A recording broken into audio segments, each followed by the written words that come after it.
안녕하세요. 모건피윤입니다. 모텔하다 건물 짓고 피자 파는 윤 사장이에요. 자, 병역 특례로 공장을 다녔어요. 주 5일. 회사 5시에 끝나고 집에 와서 공부를 하고 주 5일이니까 토요일, 일요일도 공부를 하겠다. 근데 안 돼. 이거는 시작부터가 잘못된 거예요. 일단 그 공장을 선택할 때 제가 이 공장이 어떠한지 저희 집안에서 제일 그나마 안정적으로 사시는 분들한테 여쭤봤습니다.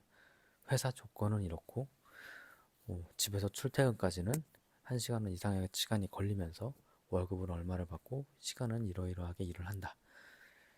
제일 저희 집안에서 탄탄하게 살고 계시는 약국하시는 이모님과 학교에서 지금 교감 선생님, 교장 선생님까지 하시는 선생님 되시는 삼촌한테도 물어보고 했어요.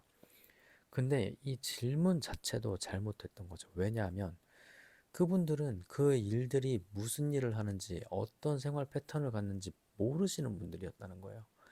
그냥 듣기에는 그냥 임금 주고 군대 대신에 가서 병역 특례로 일을 하니까 나쁘지 않다.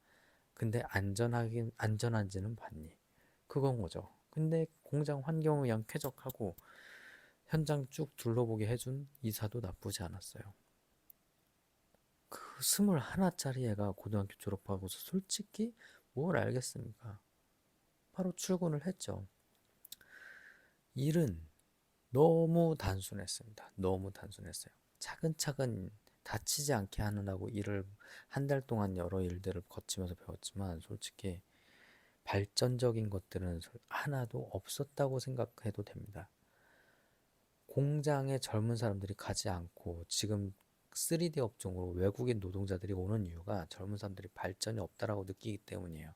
공작 기계를 배운다든가 제조업의 특별한 기술을 배워서 자격을 취득할 수 있고 그 스킬을 통해서 기사, 산업기사 뭐 이러한 자격 계속 커리어를 쌓을 수 있는 곳이라면 괜찮았을 텐데 그곳에서는 나이 드신 50, 60대 어르신들을 모셔가면서 그냥 저렴하게 다치지 않게 산재 일어나지 않게 일을 하시게끔 그냥 묵묵하게 할 수 있는 사람들 앞에서 제일 싼 88만 원으로 그냥 임금 줘가면서 병특이니까 싸게 굴릴 수 있는 사람만 집어서 채용을 했던 거죠. 근데 고졸에 재수한 사람이 그걸 알았을까요? 몰라 알 수가 없어. 주변에 공장 다니는 사람한테라도 물어보면 알 수 있었을 텐데 100톤짜리, 50톤짜리, 10톤짜리 그 프레스들이 있고 막 지게차 실내에 돌아다니고 한 것들 스포티 용접 하루 종일하고 그걸 뭘 아나. 그냥 다 젊은 사람들 한 둘, 셋 있고 다 병특이라고 하니까 했던 거예요. 일단 사회 초년생이 되었을 때는 어떠한 직군에 관심이 있을 때 솔직히 자영업으로서 탄탄하게 일을 가고 싶다, 배우고 싶다면 그 업계에 있는 분한테 물으면 되고 제조업이든 공장이든 산업체 일을 하고 싶다라면 그쪽의 계통의 일을 하시는 분들한테 물어봤었어야 되는 거죠. 전 그 시작점에 실수를 크게 했던 겁니다. 공장 3년 동안은 완성반의 공장장님이 자기 사무실이 작게 생기기 전까지는 거의 제가 일을 다 도맡아서 했었습니다. 지게차도 몰았죠. 막 캐비넷 조립하면 상차, 하차 다 했죠. 물건 오면은 조립하는 것들 다 체크하고 다 조립해서 포장까지 해서 다 했죠. 그냥 그때 배웠던 거는 그냥 인내, 참는 거. 아침 6시 40분에 나가서 마을버스를 타고 7시 10분에 고촌에서 회사 셔틀 갈아타가지고 8시까지 1시간 2, 30분에 도어투도어 회사에 출퇴근을 했다라는 거. 그것만으로써도 앞으로의 제 사회생활에 있어서 기본을 갖추는 시간이 되었던 것 같습니다. 그리고 참아야 돼. 거기서 내가 버텨내지 못하면 군대를 끌려가는 그 시간들. 거기서 병특을 한다고 해서 군대 시간으로 똑같이 환산되지 않았기 때문에 그냥 버텼어요.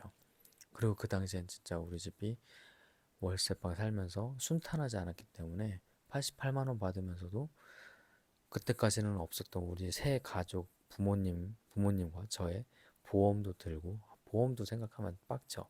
돈이 얼마 없던 사람들인데도 실비를 가입 안 해주고서 생명보험만 들게 했었던 그 썰도 내가 나중에 좀 풀어볼게요. 보험 진짜 빡칩니다.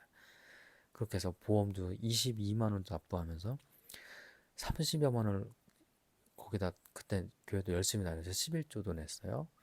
그리고 단돈 10만 원 용돈하고 집 냉장고가 너무 중고로 산 냉장고가 너무 오래돼가지고 12개월 할부로 이모 카드 빌려서 그 무이자로 한 달에 10만 원씩 집 냉장고도 바꾸는 그런 착한 마음을 너무 순진한 아들로서 살았었어요.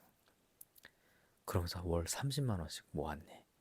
그 30만 원씩 모으는 게 1년이 되니까 8, 900이 되면서 1000만 원이 되더라고요.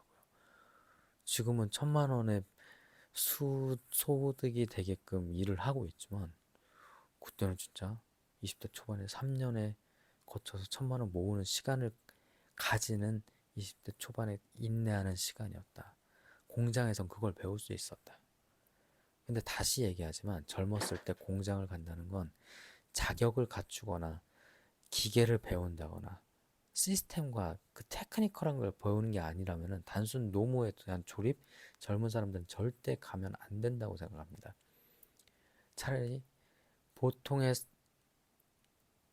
사무직에 일을 하는 것보다도 같은 시간 일을 했을 때 1.3배, 5배의 월급을 주면서 시간을 더 길게 잡혀가면서 돈을 버는 게 아니라면은 그 돈을 조금 더 짧게 땡겨가지고 지금 뭐 고덕이나 하이닉스 이런 데 가서 노가다면 항공수당 막 조공인데 15만 원, 17만 원 주잖아요. 그렇게 해서 돈을 바짝 부어서 내가 뭘 하겠다라는 계획이 있는 게 아니면은 난 여기서 그냥 평생 살련다. 그렇게 하면 진짜 비전이 없을 수 있습니다. 그래서 그러한 시간을 버텨내면서도 삼수하면서 꼭 성공해야지 하는 그 잘못된 욕망을 버리지 못했어요. 그렇게 횟수로 만 34개월, 현역이었기 때문에 10개월을 더 근무를 해서 만 34개월, 횟수로 4년을 근무를 하고 24살에 수능 3수를 다시 도전합니다. 어찌 보면 반수 같은 거죠. 그래서 그해 5월 27일 날 전역을 하고 6, 7, 8, 9, 10, 11 반년 동안 다시 공부를 해요. 근데 아까 처음에 말씀드렸듯이 공부를 하면서 다시 공부를 한다? 회사를 다니면서 공부를 한다? 이거는 진짜 책이나 기사든 나중에 와서 밝혀지지만 세상에 못할 일 없다고 하지만 그 모든 사람들의 케이스가 노력하면 나도 된다라고서 보는 그 착각을 하면 안 돼요. 지금 여러 유튜브에 나오든 그 어떠한 성공에 대한 누구나 할 수 있다. 누구나 도전하면 할 수 있다. 이 성공파리에 대한 부분들 냉정하게 봐야 됩니다. 내가 어떠한 걸 작은 성공들도 해왔는지 정말 몇 년간의 내공을 쌓아서 견딜 수 있을 만큼 그 시간들을 견뎌낸 경험이 있는지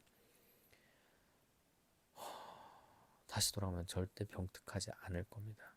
그렇게 해서 수능을 봤는데 삼수도 실패를 했어요. 내 수능, 세 번의 수능 성적에서 제일 좋았던 성적은 고3 때였다. 고3. 그래서 공장에 지금의 건물도 갖고 피자집을 하기 전까지 12, 3년 전의 내 모습에서는 지금의 모습을 절대 그려볼 수 없었습니다. 그래서 수능을 다시 봤는데 고3 때가 제일 좋았다. 그래서 대학을 가지 못했습니다. 가지 않았어요. 냉정하게 말해서 원하는 대학들을 가지 못했기 때문에 난 고졸로 남았고 대학은 실패를 했습니다. 그 이후 24살부터는 다음 이야기예요.